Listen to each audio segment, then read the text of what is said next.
What's going on, everybody? This is Randall Barnes, the founder of HBCU Pulse and the host of HBCU Pulse Radio, in the building for another special edition of the show on today, where, oh my gosh, it happened. It aired, or sort of aired. The fight between Joseline Hernandez and Amber Rose. We saw what transpired. We saw the lead up to it. We saw a bit of the aftermath of it, and we're going to see the full aftermath of the fight on next week. It's been a lot of conversation about what occurred on social media. I've been fired up about it all day. I watched the episode. I rewatched the scene where the altercation happened, and I'm dumbfounded because I never would have thought that an altercation between Amber Rose and Jocelyn would have happened because of this. My first reaction to it, just off rip before we really just get into it, is Jocelyn was 1,000% wrong. Like, what is wrong with Jocelyn? Why can't she leave well enough alone? Why can't she stop messing with people?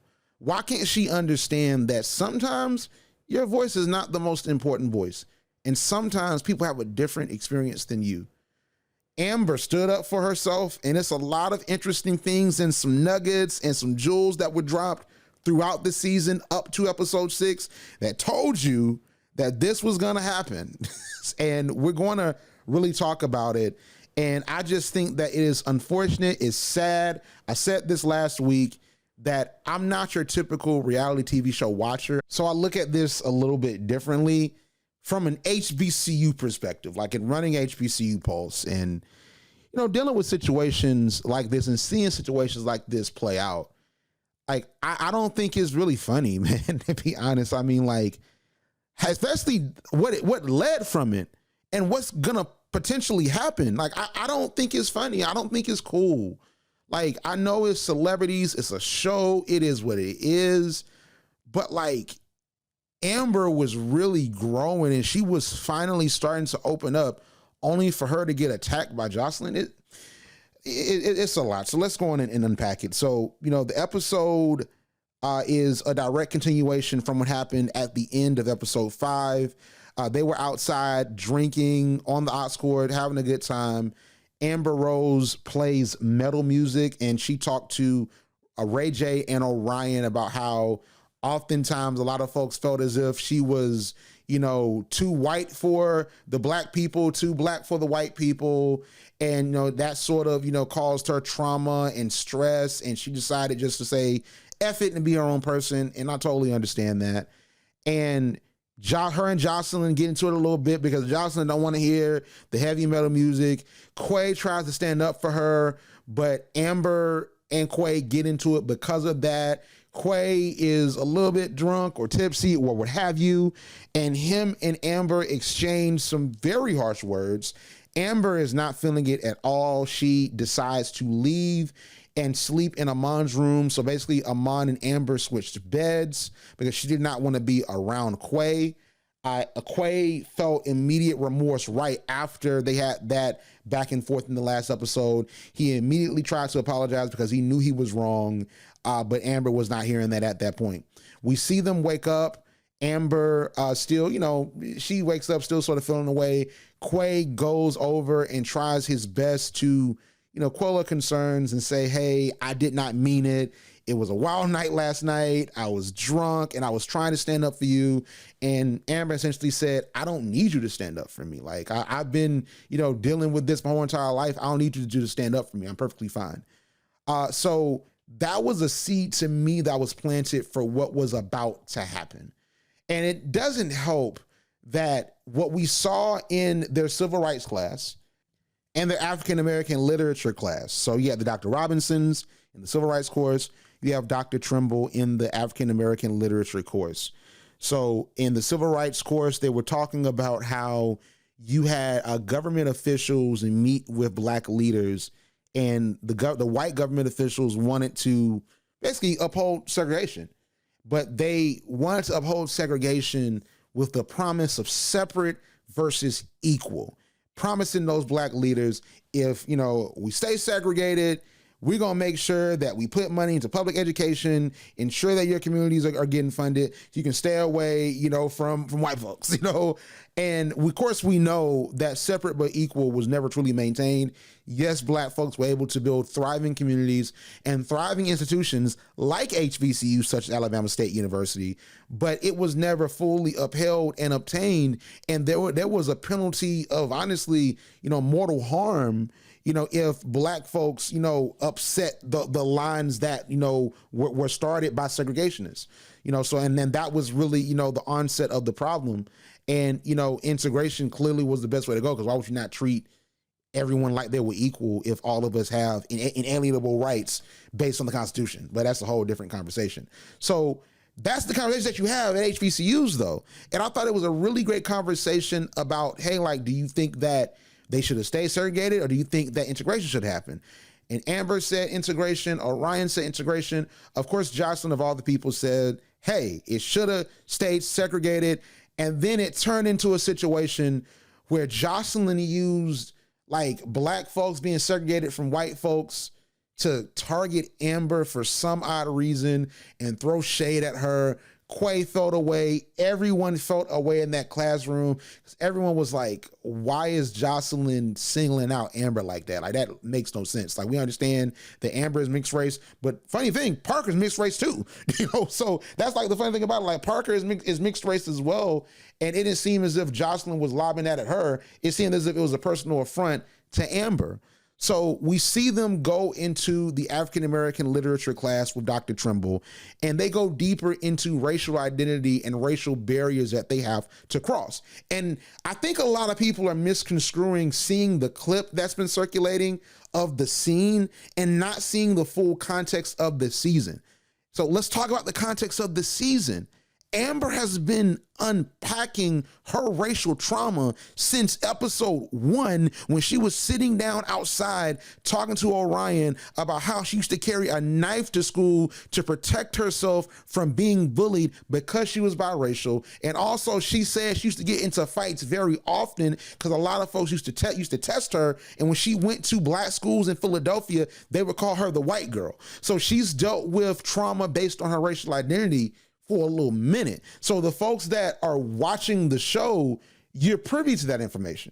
But if you look on social media and look at just the clip of what you see Amber Rose denying that she's Black, you're like, well, see, Amber Rose denying that she's Black, Jocelyn's right. No, she wasn't right. Because also we've seen by looking at the show that Jocelyn has been picking at people since episode 1. She picked at New York for the dog. She locked out Parker. Quay got mad at Jocelyn after playing a prank on Amon a couple episodes ago. He got legitimately mad at Jocelyn. We thought that Jocelyn had a come to Jesus moment when New York and Amber and Quay, all of them had that come together moment at the restaurant episode 2, but Jocelyn has been an impediment to progress ever since the first episode. So if you're watching the context in which this fight operates in, you see that Amber isn't saying, I'm not Black, I'm Stacey Dash, and you see that Jocelyn is not the innocent party that's advocating for Black women. Jocelyn is being a bully, and Amber is unpacking her racial trauma in a forum that's supposed to be for substantive discussion. You're in a college classroom. The situations and talks like this happen, but you don't go out and villainize or antagonize anybody. So that was essentially what it was. So, they're talking about racial identity and racial barriers. Even Ray J talks about, the barriers he has to push through as a Black man that dresses the way he dresses, talks the way he talks in a predominantly white tech world. Ray J talked about that. So it wasn't Amber just saying, I don't want to be Black, I'm not accepting the Black community. She's talking about her experience just opposed to the experiences of what they're talking about in the story, what Langston Hughes, because it was a Langston Hughes poem they're basing it off of, what Langston Hughes talked about in the poem that Orion read about Black women and their beauty. So Jocelyn goes on, she's talking about, Eurocentric styles of beauty are bad. She once again is singling out Amber. Amber feels a way about it. So we see Amber, and this was in the trailer, Amber leaves out. So Amber walks over by Jocelyn twice. The first time, Amber walks out of the room to get away from Jocelyn because she doesn't want to be around Jocelyn because Jocelyn's just making things uncomfortable and is really making her upset, right? So When Amber left, I'm like, that's a good move because Jocelyn is doing the freaking most. And honestly, you should leave and talk to Dr. Trimble after because you don't want things to go the way they did. But for some reason, this shocked me. Amber comes back. And I'm like, Amber, you just left out.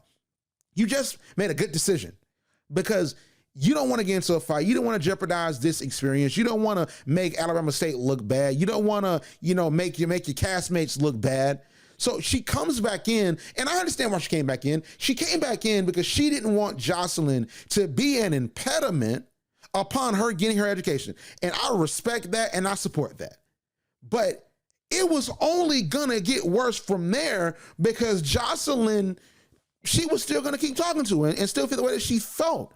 So essentially, Jocelyn keeps picking and keeps saying what she's saying. Dr. Trimble's trying to stop it. Jocelyn's talking over Dr. Trimble respectfully in a way. He was actually so respectful while she was talking to Dr. Trimble, saying, no, Dr. Trimble, we got to say this. And Amber and Jocelyn get into it, right? So Amber and Jocelyn get into it. Amber calls her out and says, like, why are you identifying me and my experience? And then Jocelyn's saying, girl, you're black. You're black. Like, you're talking about you want to be a white girl. You're black, XYZ. And Amber's like, don't do that. Like, why are you identifying how I feel? And then Jocelyn goes into this almost defense mechanism of, I said what I said. I can say what I want to say. Who gonna check me? Amber says, but I'm checking you right now. And then Jocelyn keeps going and says, you just want to be white. All you want to do is be a white girl. And that's when the altercation happened, in which we do not see it on camera, because although BET was promoting that there was going to be a fight, and literally we saw a screen capture in the trailer of them locking up. You know how it is with lock up, and they lock up, they start hitting. Like, we saw a screen capture of that, but BET did not decide to show the fight. Now I was like, come on, BET. And mind you, I just interviewed Crystal. From College Hill, Virgin Islands, on behalf of the HBCU Experience, America's first Black reality TV series. Make sure to pick up that book on Amazon. It's available now. Like, I talked to her, because Crystal and Vanessa, who was also in College Hill, Virgin Islands season 4, they had their fight. And what we know is, like, that's the first fight in reality TV history. So BET, with the same production staff of Tracy Edmonds, Sean Larkins, and the crew, like, they showed like that fight. They showed Vanessa bleeding and all, and the byproducts of what happened after that, because they left it to a vote from the cast members to see who would go home, or both of them would go home. Right? So I talked to Vanessa about it, and she talked about the real story behind it, how she felt mentally, how she was affected, how folks felt as if she was the villain, how she got death threats behind that. Like, she talked about it in the interview that I did with her. So it's so interesting to see, all these years later, you have the celebrities that are in a classroom at Alabama State University, and they start fighting, but theirs can't be shown. Now, at first, I'm like, BET's tripping. Like, y'all playing with me, BET. Like, y'all were promising this fight, and I wasn't amped for the fight, but I'm like, might as well show it because it happened, and y'all didn't intervene. Because maybe the producers could have intervened and tried to squash things behind the scenes, but y'all didn't intervene because that's not reality TV. That's not unscripted. You know what I mean? So so the fight happened. We got what you wanted. You got the drama people are trying to watch. So you don't show the fight. But I'm like, you know what? I feel as if Dr. Petty, the Alabama State officials, the administration, the marketing and communications, public relations office, I'm sure that they didn't want a fight between celebrities to be synonymous with the Alabama State brand. So I honestly think that after that trailer came out, and they probably saw the chatter around it, I believe that Alabama State made some calls and were like, hey, BET, listen, we do not want to see that fight. That fight does not need to see the light of day. So that College Hill Celebrity Edition Season 2 fight, put that in the vault with Season 1 at College Hill at Southern and Season 2 at Langston. That is never to see the light of day unless someone filmed it on their phone. That is never to see the light of day. Because, it doesn't overtly make Alabama State look bad, but look at the conversation now around Alabama State. Like, that happened inside of Alabama State's classroom on Alabama State's campus. So it's like, you don't want that conversation around your institution when HBCUs are already fighting to maintain a credible image of a respected academic institution, because people swear when it comes to Black folks and Black institutions, It's ratchet. It's ghetto. All we do is fight. They're not there to get an education. And that's all I heard about HBCUs. When I said I went to go to Fort Valley State University, like I had someone that was in college at the time. She went to a predominantly white institution. And she asked me what college I wanted to go to. I told her that I wanted to go to either Fort Valley or the University of Georgia. And she encouraged me at that point to go to the University of Georgia because at HBCUs, and namely Fort Valley, they fight. It's so many girls there. She's not be able to focus. All these different things. And I was like, are you for real? Like, why are you coming at Fort Valley like that? And clearly I went to Fort Valley, so it didn't change anything. But there is a notion in the HBCU community. It is in sports. It is in academics. It is in any field of endeavor that you can think of where HBCUs and alumni and students are present in, that HBCUs are inferior and less than unless it's a name brand HBCU. Because I don't think that people come at Howard like that. I don't think folks come at Morehouse like that because of the prestige and the brand. But I feel as if HBCUs are lumped into, oh, you're not going to go nowhere from there. You're not going to get a job from there. You're not going to get drafted from there. Like, it's not a viable institution. Like, that is what we have to shed every day as students, faculty, staff members, stakeholders, and alumni. So if Alabama State said no, we're not going to have that fight happen and have that air on BET Plus and possibly BET in the coming months. And it's going to circulate all around social media, all around these different platforms. And that's indicative of the experience at Alabama State. No, ma'am. No, sir. We're going to stop that. So if Alabama State put a stop to that, I'm perfectly fine with it. But I just thought it was interesting. And it's funny because I saw on the College Hill page that Vanessa, like I said, she got into the fight with Crystal on College Hill Virgin Islands. She was like, so y'all showed our fight, but y'all not gonna show the fight between these two celebrities. And I'm like, I feel the exact same way because maybe situations with Crystal, for example, what Crystal was telling me in the interview, maybe that would have changed. Maybe the perception how people viewed Crystal would have been different had that fight not happened, or had there been a situation where the producers had intervened. So I just, for me, like, I just look at it as it's interesting that it happened. To me, it's sad that it happened. And I kept saying this on all of these recaps. Go back and listen to them. I kept saying that it is sad because Jocelyn and Amber, to me, were both opening up and growing. Jocelyn was opening up about her past experiences and how her past experiences have shaped her current behavior. And Amber has talked about her past experiences of basically racial trauma, not being able to identify with being black or white, essentially, because she didn't feel as if she was accepted by black folks or white folks because she was biracial.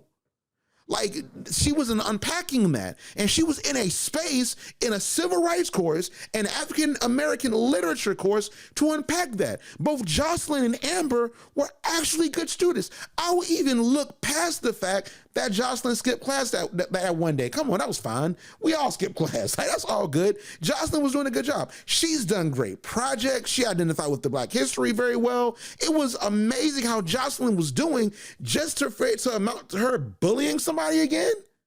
Like, I'm sorry. Like, just for me, I think that if you haven't watched this full season, you don't understand, like, the concept of what Amber was talking about. And I understand the preconceived notions. I understand there was a whole entire thing that she said that she's not black, she's mixed. Okay, cool, whatever. I'm going off the information that is presented to me in this show. And from the information that was presented to me, because the fight wasn't presented, the information that was presented to me is the lead up to this moment. Jocelyn was wrong. Don't try to live life through Jocelyn. Don't think, oh, Jocelyn's standing up for black women. She wasn't. Jocelyn was picking at Amber. Amber wasn't playing that.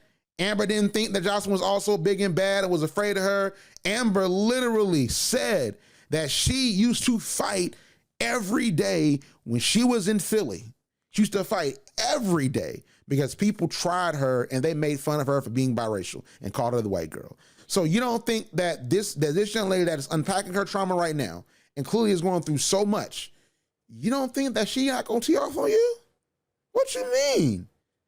And if we want to keep it a buck, you look at that preview, like Jocelyn is on Drink Champs, and we got the live up that she did with Ray J, where she talked about how it's on site when she sees Amber, all this different stuff. But when you look at that preview next week, she crying, Jocelyn crying, talking to Dr. Petty, saying, well, she hit me first. Like, why should I get suspended? She hit me first. And look at this scratch on my face. She scratched my eye up. So I thought that it wasn't a scratch on you. I thought you beat Amber down. We saw Amber after that thing. Amber didn't have a scratch on unless I missed it. So I think that's pretty interesting. Can we talk about that? I think that's pretty interesting. You know, but in general, like, that was the episode for me. Like, yeah, you had Tiffany and Orion, like Tiffany trying to throw hints to Orion that, you know, she wants to get with Orion. And like when that altercation happened to start the episode, like, of course they had the little scary thing where it was like, oh, the house is spooky. But when that fight happened, like, to me, that was the moment. Like, I didn't want to see nothing else. I didn't want to hear nothing else. That was the moment. That moment right there defined the whole entire episode. I almost wanted to turn it off. I'm like, I've seen what I need to see. I will see you next week at this point. But I will say, Amon, sometimes it's interesting how, and I'm just gonna be honest, how as men we think that we can solve everything. Like, I don't think that Amon holding back Amber would have prevented an altercation unless someone prevented Jocelyn from getting to Amber. Because if Jocelyn felt as if Amber was coming over to her to throw hands with her, don't you think Jocelyn would have got up and swung on her first? So, Amon, you getting up and pulling back Amber wouldn't have done anything. And I don't know if where Amon was sitting, if he really could have gotten in a place where he could have gotten between them. I think it's admirable that he wanted to help, and Amon sees himself as, you know, the cool, level-headed peacemaker in the house. I mean, I think that that's cool, but I don't think that anything was going to stop them from fighting. When Amber got up and aggressively moved towards Jocelyn, all bets were off. I feel as if something was going to happen at any point. If they were broken up at that point, unless they had a come to Jesus moment where they talked at the house and talked over their differences, which just seemed as if Jocelyn just simply was not going to understand it, they were going to fight. Point blank, period. They were going to fight at some point. It could have been at the house. It could have been at a restaurant. It could have been outside of the classroom building. Like, they were going to fight. Something was going to happen, because at that point, what Jocelyn did took Amber to a whole other place, and things reached a boiling point. So I commend Amon for wanting to step up and keep the peace, but I don't think that would have worked. All the castmates knew what was happening. I think that the best rationale would have been for there to be some level of mediation between them that night. But I just think that Jocelyn is at a point where, man, old girl is lost, man. Like, I think she understands the character that she's been portrayed as and how she carries herself on reality TV has made her millions of dollars. I think she understands that, but I think there's certain elements about how she carries herself and how she treats people that I don't think she understands. Like, I honestly, like, this show has shown me a lot about Jocelyn that I don't think a Love and Hip Hop would show me, or Jocelyn's Cabaret would show me. Like, I think that Jocelyn is oblivious to certain aspects of herself, but I think that the way she carries herself on reality TV is intentional. But this probably is the most vulnerable that Jocelyn has been on television, outside of that one thing where she started crying and was begging her man not to leave her. I saw that clip recently. I can't really speak on that because I didn't see that, but I saw that clip. I think that was vulnerability for real. But, like, I mean, just being real, like, I don't like what happened. I think that it was wild. It's interesting that Parker, who is my favorite character at this point, like I've said, Parker felt, I think, identified by Amber in that situation. Because I'm pretty sure Parker has had situations in which, as a biracial young woman, like, she was attacked and said, oh, you're not black enough, or, oh, you're not, like you're not white enough, like, you're not white, you're not black. Because Parker has talked about it in that class. Like, she, you know, also has, you know, she has a mom that's white and a dad that's black.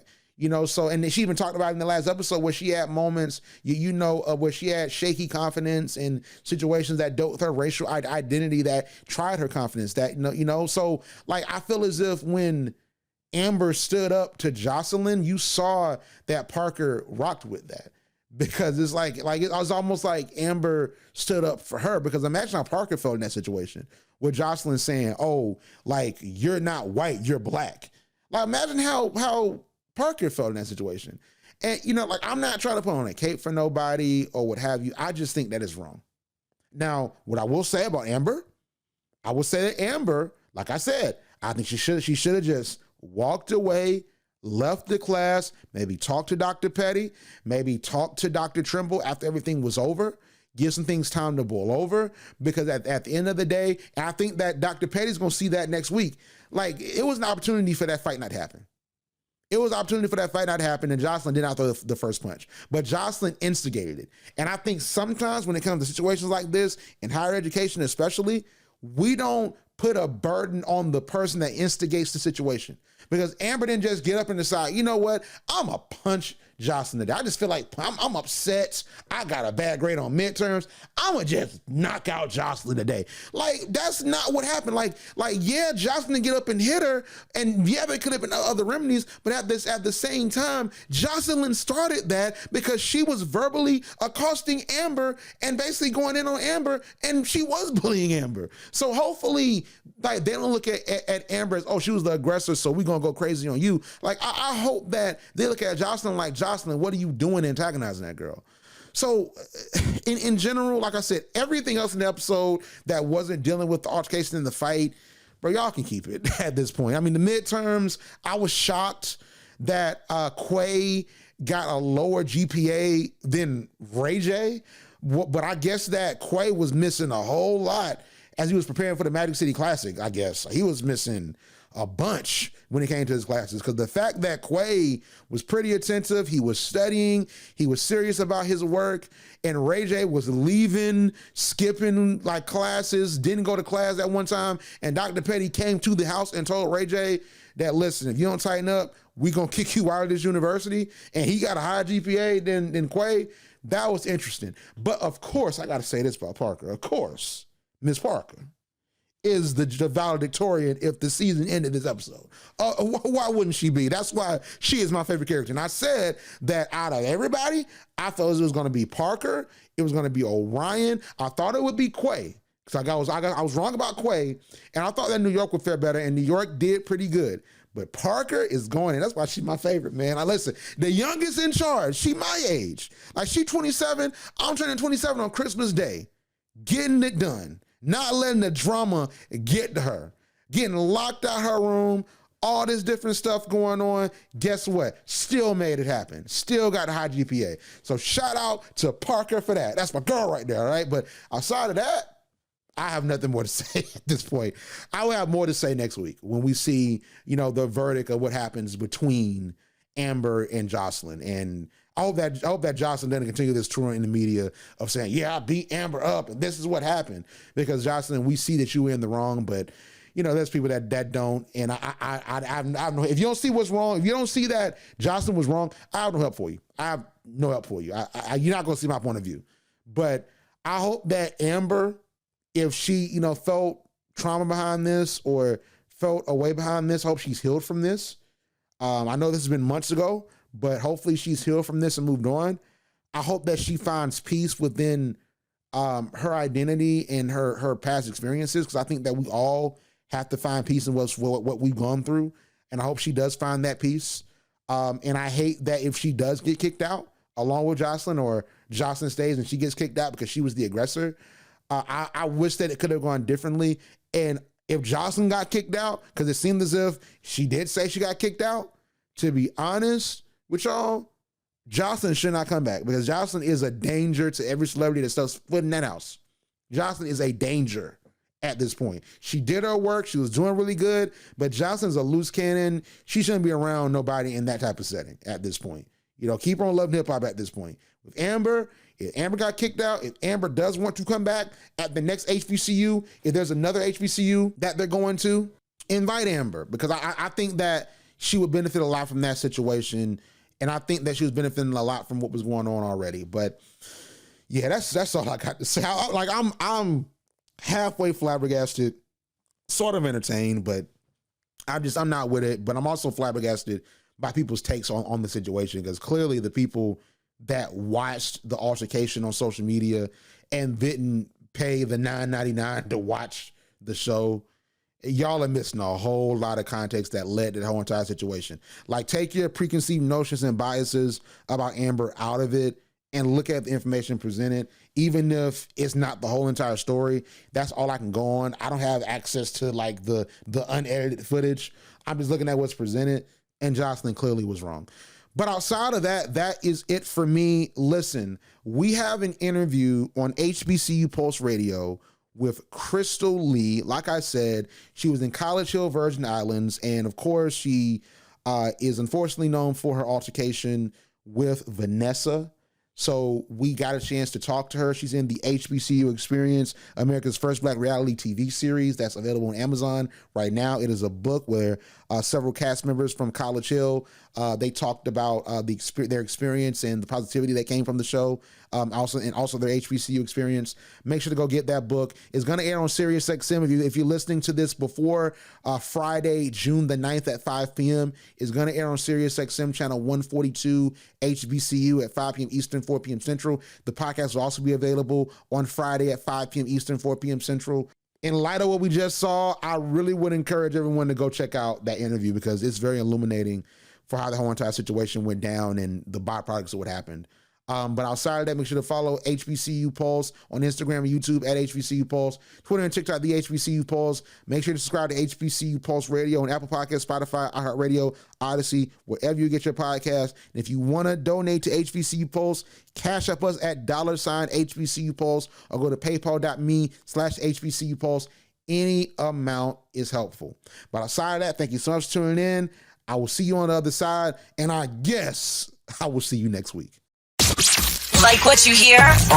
Yeah. Subscribe to HBCU Pulse Radio on Apple Podcasts, Spotify, or wherever you get your podcasts. Also, head to HBCUPulse.com to stay up to date on what's going on in the HBCU community. Thank you for listening to HBCU Pulse Radio.